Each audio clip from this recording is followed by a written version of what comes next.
નમસ્કાર વિદ્યાર્થી મિત્રો, આજે વિશ્વ કક્ષાએ કોવિડ-19ની જે મહામારી છે અને એ મહામારીના કારણે આજે શિક્ષણ ઉપર જે અસરો જોવા મળી છે, વિદ્યાર્થીઓને સ્કૂલે જવાનું બંધ થઈ ગયું છે, સમય વીતતો જાય છે અને અભ્યાસ કરનારા વિદ્યાર્થીઓનો અભ્યાસ પણ બગડતો જાય છે અને આ અભ્યાસ વિદ્યાર્થીઓનો ન બગડે એ હેતુથી ઓનલાઈન શિક્ષણની જરૂરિયાત ઊભી થઈ છે. આજે ઓનલાઈન શિક્ષણ છે, એ ઓનલાઈન શિક્ષણના ભાગરૂપે હું શૈલેષ સોલંકી શ્રી એમપી કર્ણાવત હાઈસ્કૂલ તરફથી આપ સૌનું ઓનલાઈન શિક્ષણની અંદર હાર્દિક સ્વાગત કરું છું. અહીંયા મારે જે અભ્યાસ કરાવવાનો છે, વિદ્યાર્થીઓને જે કંઈ ભાથું આપવાનું છે, એ ધોરણ 12 ના વિદ્યાર્થીઓને આપવાનો. મારો વિષય છે સંસ્કૃત અને વિષયાંક છે વેદામૃત. વેદામૃતમની જ્યારે વાત કરીએ ત્યારે સંસ્કૃત ભાષાની અંદર જેટલું સાહિત્ય ઉપલબ્ધ છે, એ સાહિત્યની અંદર પ્રાચીનતા અને પ્રમુખતાની દ્રષ્ટિએ વૈદિક સાહિત્ય આવે છે. આ જે વૈદિક સાહિત્ય છે, એ વૈદિક સાહિત્યની અંદર સંહિતાઓ, બ્રાહ્મણ ગ્રંથો, આરણ્ય ગ્રંથો અને ઉપનિષદ આમ 4 વિભાગમાં છે. સંહિતા ભાગમાં મંત્રો છે, એ મંત્રો સચવાયેલા છે, જ્યારે બ્રાહ્મણ જે ગ્રંથો છે, એ બ્રાહ્મણ ગ્રંથોની અંદર સંહિતાઓની અંદર સચવાયેલા જે મંત્રો છે, એ મંત્રોનું એક પ્રકારનું ભાષ્ય છે. વળી આ જે બ્રાહ્મણ ગ્રંથો છે, એ સંહિતા ગ્રંથોની અંદર રહેલા જે મંત્રો છે, સંગ્રહિત થયેલા જે મંત્રો છે, એ મંત્રોનો અર્થ બતાવવામાં આવ્યો છે અને એનો વિનિયોગ જે છે, એ વિનિયોગ સૂચવેલો છે. અહીં વિનિયોગનો આશય માણસનું જે દૈનિક જે જીવન છે, એ જીવન કે અમુક કર્મ કાંડના કયા તબક્કે, કયા પ્રસંગે કયો મંત્ર બોલવાના ઉપયોગમાં લેવો જોઈએ અથવા તો કયો મંત્ર બોલવાના ઉપયોગમાં લઈ શકાય, તે બતાવવાનો પ્રયત્ન કરેલો છે. આ પરંપરામાં રહીને આ પદ્યની અંદર મનુષ્યનું દૈનિક જે જીવન છે, એ દૈનિક જીવનના પ્રારંભમાં ઉપયોગી બની રહે તે માટે આ પદ્યની અંદર 4 વિભાગોની અંદર 6 જેટલા મંત્રો રજૂ કર્યા છે. આ 4 જે વિભાગો છે, એ 4 વિભાગની અંદર પહેલું છે પ્રમાણાંજલિ, બીજા નંબરે છે પ્રાર્થના, ત્રીજા નંબરે છે સંકલ્પ અને ચોથા નંબરે વેદોપદેશ. આમ 4 શીર્ષક હેઠળ ઋગ્વેદ, યજુર્વેદ અને અથર્વવેદના 6 જે મંત્રો છે, એ મંત્રોનો અહીંયા સંગ્રહ કરવામાં આવ્યો છે. અહીંયા દૈનિક જીવનનો પ્રારંભ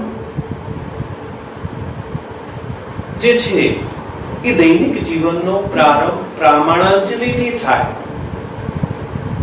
સ્વાભાવિક છે કે માણસ સૂર્યોદય થાય અને સૂર્યોદય થતાની સાથે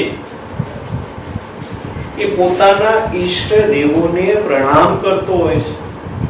એ પ્રાણાંજલિથી દૈનિક જીવનની શરૂઆત થાય. કારણ કે આ પ્રાણાંજલિ છે એ સર્વપ્રથમ જે વિનિયોગ છે એ વિનિયોગ કયા પ્રસંગે કરી શકાય તે બતાવવાનું છે.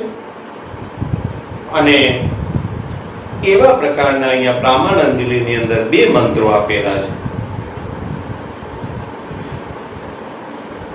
ત્યાર પછી એ પ્રામાણાંજલિની અંદર જે પ્રસંગે વિનિયોગ કરી શકાય એવા જે મંત્રો છે એ મંત્રો બાદ પ્રાર્થનાના મંત્રો લેવામાં આવ્યા છે. કે કોઈ પણ ઈષ્ટદેવને પ્રથમ પ્રણામ કરીએ, પ્રામાણાંજલિ આપીએ અને ત્યાર પછી એની પ્રાર્થના થાય. પ્રાર્થના શા માટે થાય? તો મનુષ્ય છે, મનુષ્ય ઘણી શક્તિઓ ધરાવતો હોય છે અને એ શક્તિઓ થકી પોતાના વિવિધ કાર્યો પૂર્ણ કરતો હોય છે. પરંતુ ક્યારેક એવું બની શકે છે કે અમુક કાર્યો એવા પ્રકારના છે કે જે કાર્યોને પૂર્ણ કરવા માણસ શક્તિમાન નથી, માણસની શક્તિ બહાર છે. અને આવા કાર્યો પણ એમને પૂર્ણ કરવા જ છે. આવું જ્યારે લાગે છે ત્યારે ઈષ્ટ દેવને પ્રાર્થના કરે છે અને એમની પાસે રહેલી જે શક્તિ છે એ શક્તિ પ્રાપ્ત કરી અને એ શક્તિ થકી જોશ અને જોમથી કાર્ય કરી એ કાર્ય પૂર્ણ કરવા માટે પ્રયત્ન કરે છે. આપણું જે સાહિત્ય છે, ભારતીય સંસ્કૃતિ છે અને એની અંદર ઘણું બધું જોઈએ છીએ કે ઋષિ મુનિઓ જુઓ, રામાયણની અંદર જુઓ, મહાભારતની અંદર જુઓ, તો એમની અંદર જુદા જુદા પ્રકારના દેવોને આરાધના જ કરવામાં આવી છે. કેમ કે એમને જુદી જુદા પ્રકારની શક્તિઓ પ્રદાન કરનારા જે દેવો છે એ દેવોની આરાધના કરી અને એમની પાસે માંગણી કરી છે કે તમારી પાસે આવા પ્રકારની શક્તિ છે તો એ શક્તિ અમને અર્પણ કરો. અને આ રીતે માણસ પ્રાર્થના થકી પોતાના અંદર રહેલી જે શક્તિઓની જે કચાશ છે એ કચાશને પરિપૂર્ણ કરવા માટે એ પ્રયત્ન કરે છે. ત્રીજા નંબરે છે સંકલ્પ. પ્રામાણાંજલિ થઈ ગઈ, પ્રાર્થના થઈ અને પ્રાર્થના થયા પછી જે શક્તિઓ પ્રાપ્ત થઈ છે તો એ શક્તિઓ પ્રાપ્ત થયા પછી સ્વાભાવિક છે કે સંકલ્પ કરવો જ જોઈએ કે તમને જે શક્તિઓ પ્રાપ્ત થઈ છે એ શક્તિઓ તમારે શુભ કાર્ય માટે, કલ્યાણકારી કાર્ય માટે વાપરવાની છે અને એના માટે દ્રઢ સંકલ્પ કરવો જોઈએ. જો માણસ સંકલ્પ ન કરે તો એ શક્તિઓનો દુરુપયોગ થઈ શકે. દુરુપયોગ થાય તો એનો સમાજ ઉપર દુષ્પ્રભાવ પડી શકે, સમાજ વિનાશના માર્ગે જઈ શકે. અને આ ન થાય એટલા માટે અહીંયા માણસ સંકલ્પ કરે છે અને એ સંકલ્પ કરી પોતાનું કાર્ય છે, પોતાનું જીવન છે એ શુભ સંકલ્પ વાળું થાય, કલ્યાણકારી થાય એ માટેના એ પ્રયત્નો કર્યા છે. અને ચોથા નંબરે જે વેદો ઉપદેશ છે એ વેદો ઉપદેશની અંદર જોઈએ તો જુદા જુદા પ્રકારના ઉપદેશો છે વેદોની અંદર આપેલા છે કે માણસ પોતાના કાર્ય કરે છે તો ક્યારેક જાણે અજાણે ખોટા કાર્યો થઈ જતા હોય તો એ ખોટા કાર્યોમાંથી કેવી રીતે મુક્ત થવું, ખોટા કાર્યો ન થાય એ માટે શું કરવું જોઈએ, પોતાના જીવનને ઉત્કૃષ્ટ કેવી રીતે બનાવવું જોઈએ, પોતાના મનુષ્ય જીવનને શ્રેષ્ઠતમ કેવી રીતે બનાવવું જોઈએ, સર્વ જીવો પ્રત્યે સમાન દ્રષ્ટિ કેવી રીતે ફેલાય વગેરે બાબતોને લઈ વેદોની અંદર જુદા જુદા પ્રકારના ઉપદેશો આપેલા જોવા મળે છે. અને અહીંયા જે વેદો ઉપદેશના અંદર જે મંત્ર આપેલો છે એ મંત્ર ની અંદર વ્યક્તિએ પોતાનું જે ભોજન છે એ ભોજન કેવી રીતે કરવું જોઈએ એ બાબતે એમણે વાત કરી છે. ભોજન છે એ તેન તત્તેન ભુંજિતા જેવું છે, ત્યાગીને ભોગવવાની બાબત છે. મનુષ્યને જે ઈશ્વર તરફથી જે પ્રાપ્ત થયું છે એ ત્યાગીને ભોગવવાનું હોય છે. પણ માણસ ત્યારે એને ત્યાગીને ભોગવતો નથી, ત્યારે એ માણસ પાપનો ભાગીદાર કેવી રીતે બને છે, પાપનો ભોગી કેવી રીતે બને છે, એનો નાશ કે વિનાશ કેવી રીતે થાય છે એ બાબત અહીંયા સમજાવેલી છે. તો અહીંયા જે આપેલા જે મંત્રો છે એ મંત્રોના આધારે આપણે હવે આગળ વધીશું. તો સૌપ્રથમ અહીંયા પ્રામાણ્યાંજલિના મંત્રો છે, જેમાં પહેલો મંત્ર છે કે યશ ભૂમિ પ્રમાણ અંતરિક્ષ ઉત ઉદરમ દિવમ યચક્રે મૂર્ધાનમ તસ્મે જ્યેષ્ઠાય ભ્રમણે નમઃ. તો એમને જોઈએ પહેલા કે યશ્ય ભૂમિ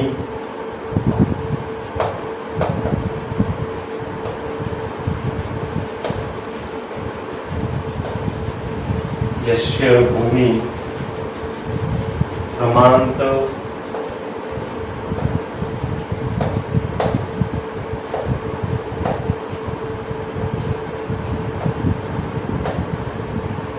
પ્રમાંતરિક્ષ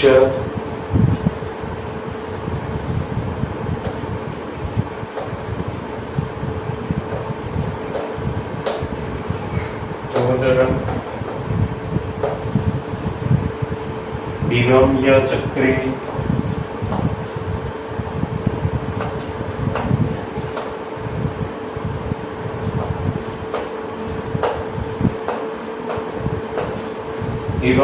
ચક્રે મૂર્ધાનમ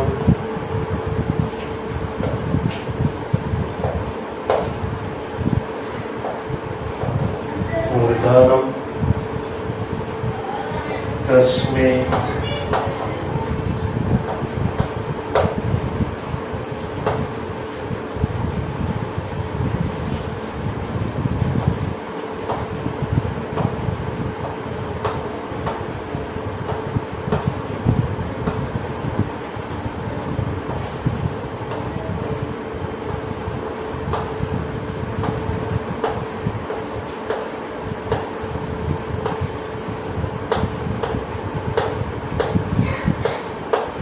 ભ્રમણે નમઃ. હવે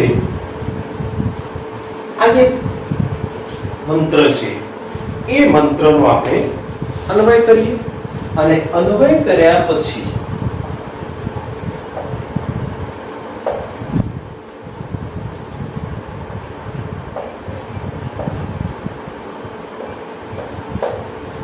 અન્વય કર્યો તો અન્વય જે છે એ અન્વય જોઈએ. ભૂમિ યસ્ય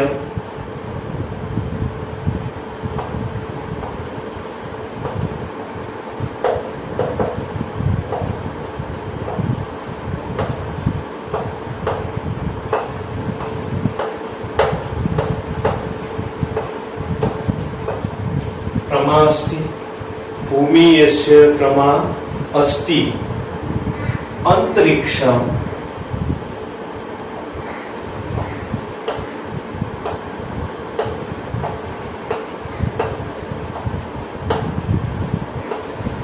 अंतरिक्षम उदरम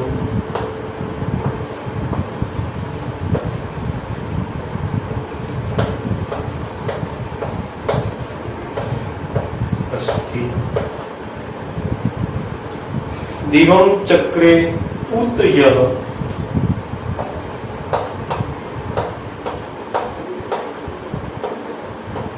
दिवं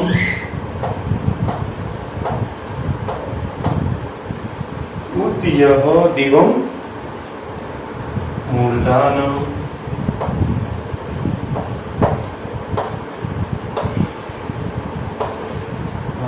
चक्रे तस्मै ज्येष्ठाय ब्रह्मणे नमः।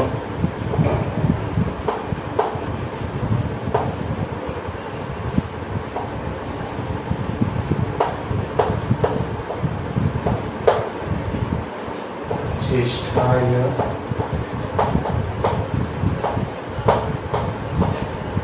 ब्रह्मणे नमः। अन्वय પછી अपरिचित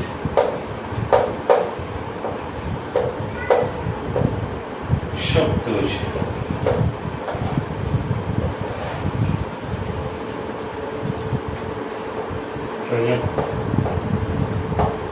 પ્રમા છે, યથાર્થ,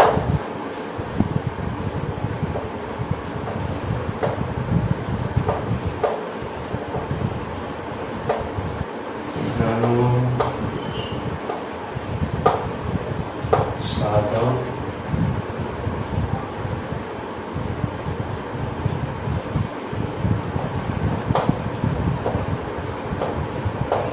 દીવા,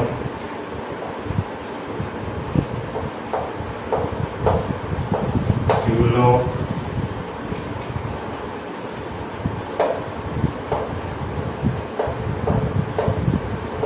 મૂર્ધાનમ,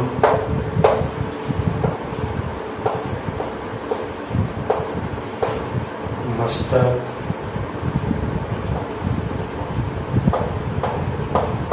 ચક્રે,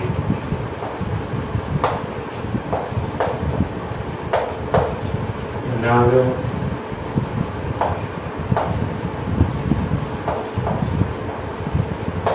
નાવો,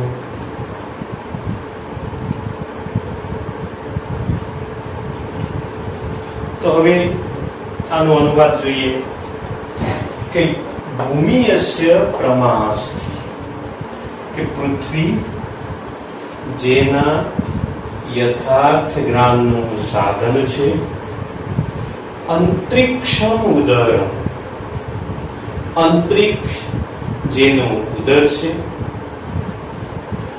યહ જેમણે દિવમ ધૂલોકને મૂર્ધાનમ ચક્રે પોતાના મસ્તક પર ધારણ કરાવ્યું છે, તેવા જ્યેષ્ઠાય બ્રહ્મણે, જ્યેષ્ઠ બ્રહ્મને નમઃ નમઃ। તો ભૂમિ યસ્ય પ્રમા, કે પૃથ્વી જેના પ્રમાહ એટલે યથાર્થ જ્ઞાનનું સાધન, કે પૃથ્વી જેના યથાર્થ જ્ઞાનનું સાધન છે, અંતરિક્ષમ ઉદરમ અંતરિક્ષ જેનું ઉદર છે, યહ જેમણે દિવમ દ્યુલોકને મૂર્ધાનમ ચક્રે પોતાના મસ્તક પર ધારણ કર્યો છે, તસ્મે તેવા જ્યેષ્ઠાય બ્રહ્મણે, જ્યેષ્ઠ બ્રહ્મને નમઃ નમઃ। ફરી એક વખત કે પૃથ્વી જેના યથાર્થ જ્ઞાનનું સાધન છે, અંતરિક્ષ જેનું ઉદર છે, કે જેમણે દ્યુલોકને પોતાનો મસ્તક પર ધારણ કર્યો છે, તેવા જ્યેષ્ઠ બ્રહ્મને નમન થા। હવે ત્યાર પછી આપણે આગળનો શ્લોક જોઈએ।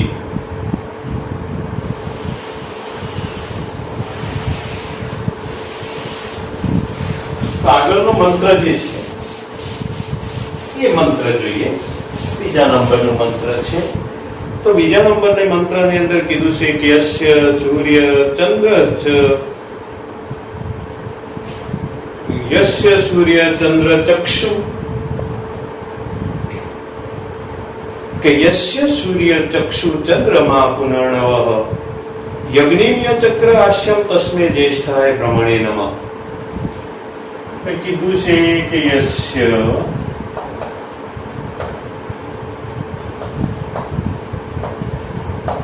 સૂર્ય ચક્ષુ ચંદ્રમા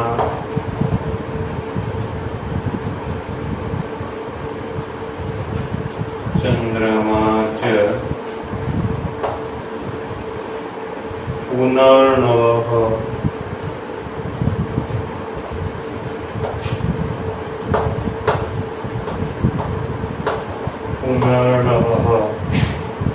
અગ્નિય ચક્રે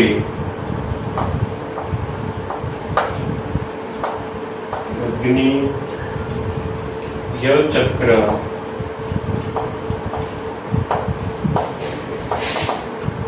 ચક્ર આશ્યમ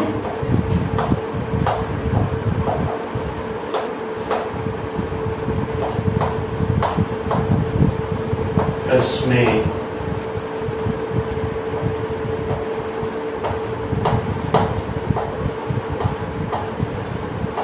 જ્યેષ્ઠાય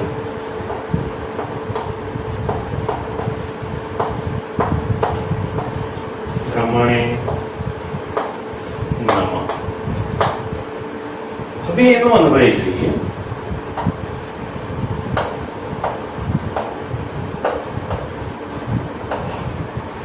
તો અહીંયા જે અન્વય છે એ અન્વયની અંદર કીધું છે કે સૂર્ય ચ પુનઃ નવઃ સૂર્ય ચ પુનઃ નવઃ ચંદ્રમા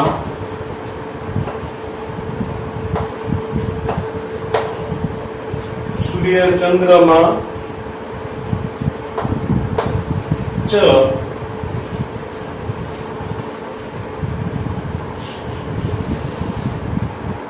ચંદ્રમા અસ્ય ચક્ષુ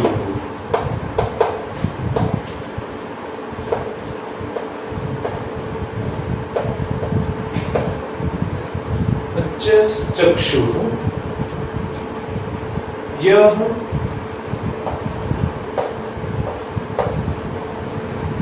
यह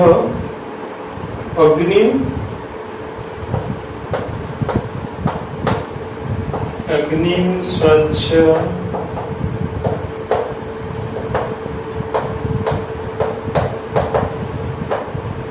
हास्यम स्वस्य हास्यम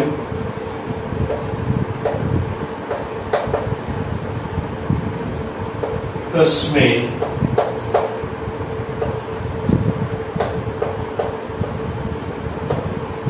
ज्येष्ठाय બ્રહ્મણે નમઃ.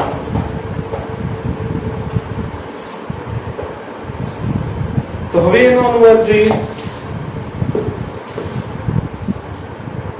કે સૂર્ય ચ પુનઃ નવમ ચંદ્રમા અસ્ય ચક્ષુ.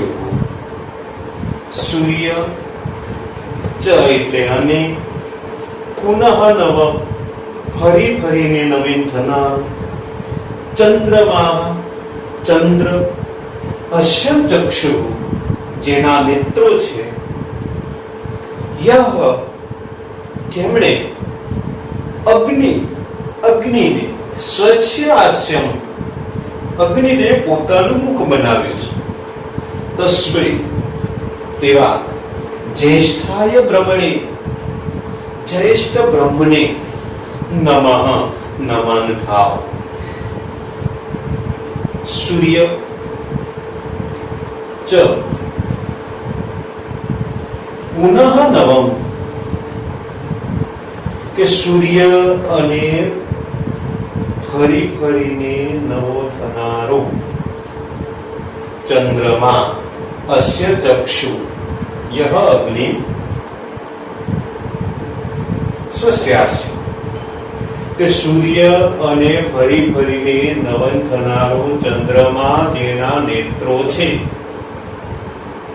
જેમણે અગ્નિને પોતાનું મુખ બનાવ્યું છે, તેવા જ્યેષ્ઠ બ્રહ્મને નમન થાય.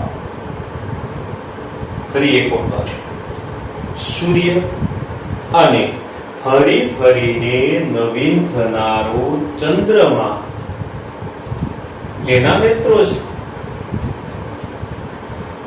જેમણે અગ્નિને